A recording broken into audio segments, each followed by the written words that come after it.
पोखरी खुले बगेला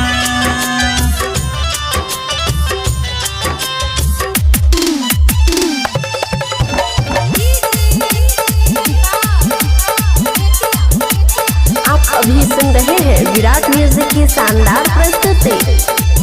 कहीं से के देवो के रखिया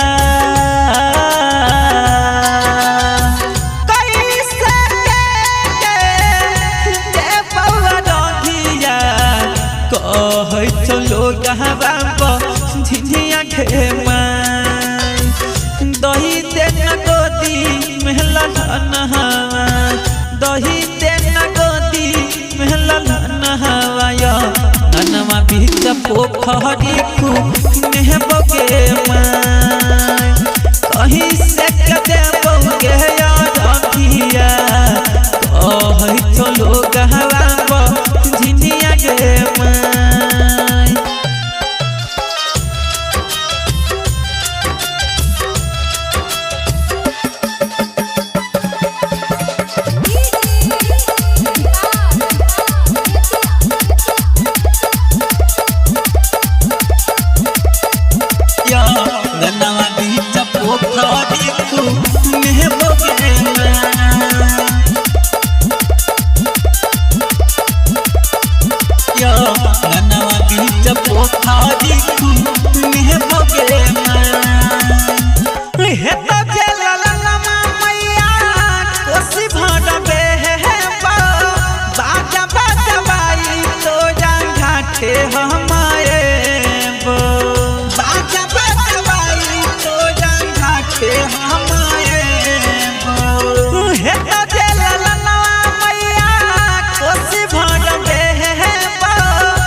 कल जोरी करई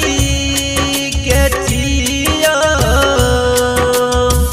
कल जोरी बिनती करई छियो मैया गनवा बीच पोखरी खुले बगेला दही देना गोदी में लाला दही देना गोदी में लाला गनवा बीच पोखरी खुले बगेला कैसे के दे बहुआ रखिया कहि लोग झिझिया घेमा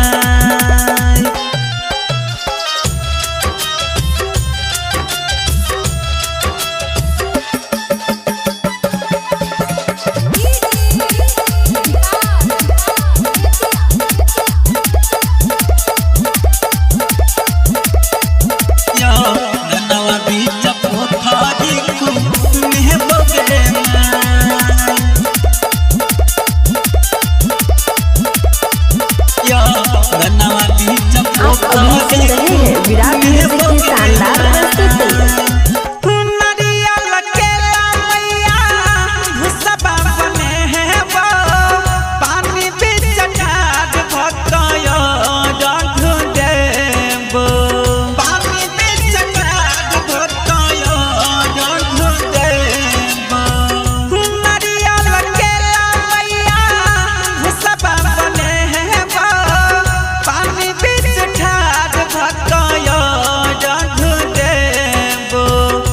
डाइटर पंकज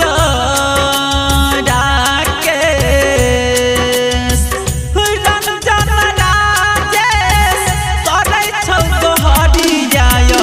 गनवा बीच पोखरी खुले बगेला दही देना गोदी में लाला दही देना गोदी में लाला गनवा बीच पोखरी खुले बगेला कैसे के दे बहुआ रखिया कहि लोग झिझिया घेमा। Virat music digital recording studio Yamuna Nagar Jagadhri.